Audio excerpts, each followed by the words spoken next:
আসসালামু আলাইকুম। আমি লাবণীস কিচেনে আপনাদের আরও একবার স্বাগত জানাই। দুধ পুলি পিঠা খেতে তো আমরা সবাই কম বেশি পছন্দ করে থাকি, তবে অনেকের ক্ষেত্রে এই দুধ পুলি পিঠা ঠান্ডা হয়ে যাওয়ার পর শক্ত হয়ে যায়।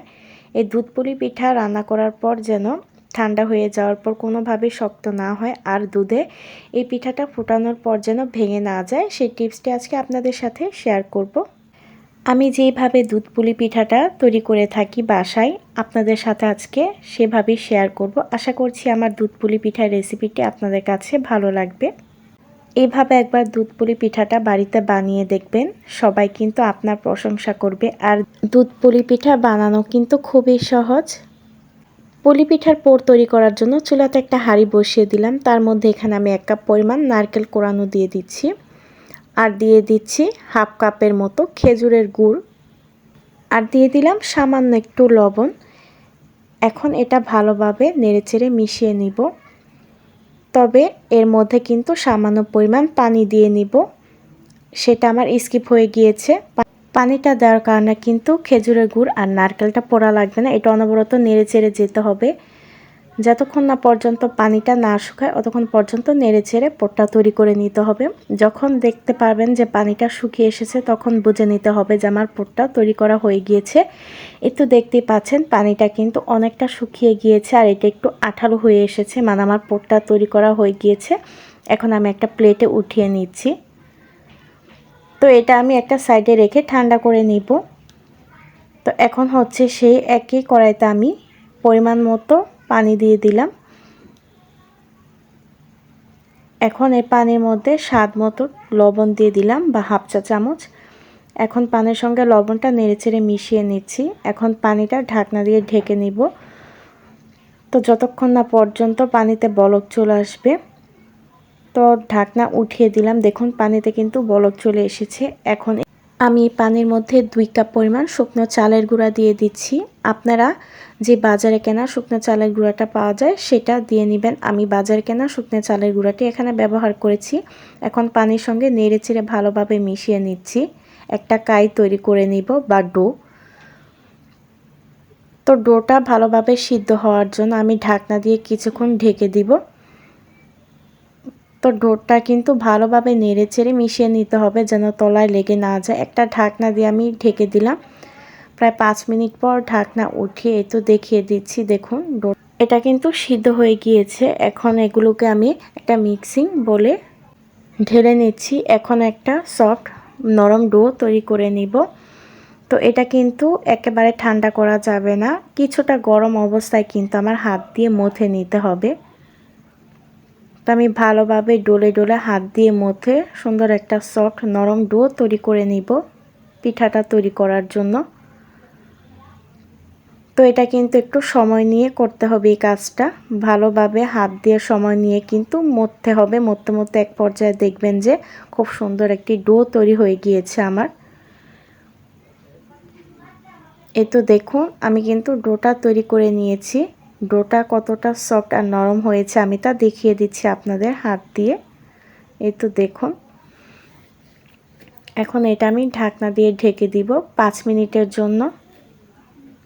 তো 5 মিনিট পর আমি ঢাকনা উঠিয়ে আবার একটু হাত দিয়ে, মানে একটু লম্বা গোল গোল করে ঘুরিয়ে নিচ্ছি। এখন আমি 4 থেকে 5টি লিচি কেটে নিব রুটি বেলার জন্য। তো আমি এখন একটা বড় করে রুটি বেলে নিব। তার জন্য প্রথমে আমি একটা ডো বা লিচি নিয়ে ভালোভাবে গোল করে নিয়েছি। এখন চ্যাপটা করে এর মধ্যে ময়দা দিয়ে দিচ্ছি। মানে সাধারণত আমরা ঘরে রুটি যেভাবে বানাই সেভাবেই কিন্তু এই রুটিটা বেলে নিতে হবে। তো এখন একটা বেলুন দিয়ে ভালোভাবে বেলে নিচ্ছি। তো রুটিটা কিন্তু একটু বড় করে আমি তৈরি করব।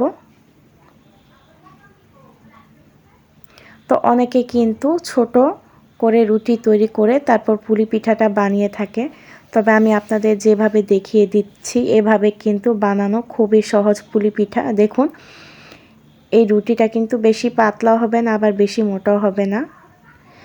তো রুটিটা বানানো শেষে আমি একটা স্টিলের গ্লাস নিলাম ছোট।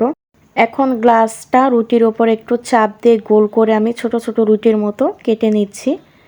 অনেকে কিন্তু এরকমভাবে ছোট রুটি বানিয়ে তারপর পিঠাটা বানিয়ে থাকে, এতে করে কিন্তু অনেকটা সময় নষ্ট হয়। তো এভাবে বানিয়ে দেখবেন, এতে করে কিন্তু আপনার সময় বেশি একটা লাগবে না। তো এখন এই ছোট রুটিটা নিয়ে আমি তার মধ্যে কিছুটা পুর দিয়ে দিলাম। তো দুপাশ দিয়ে ভালোভাবে একটু চেপে নিচ্ছি, মুখটা বন্ধ করে নিচ্ছি। এখন এই স্টিলের গ্লাস দিয়ে আমি উপর থেকে একটু কেটে ডিজাইন করে নিচ্ছি। দেখুন, অনেকে কিন্তু এই কাজটি হাত দিয়ে করে থাকে, তবে এভাবে আপনার গ্লাসের সাহায্যে করে দেখবেন, আপনার কিন্তু সময় অনেকটা বেঁচে যাবে। দেখুন, পিঠাটা আমি বানিয়ে নিলাম। পরবর্তী পিঠাটা আমি একইভাবে বানিয়ে নিব।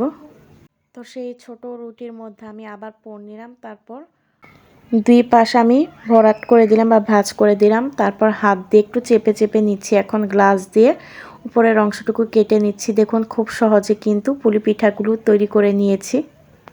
দেখতে পেলেন কত সহজে এতগুলো পুলি পিঠা আমি তৈরি করে নিলাম। চুলাতে একটা হাঁড়ি বসিয়ে দিলাম পিঠাটা রান্না করার জন্য।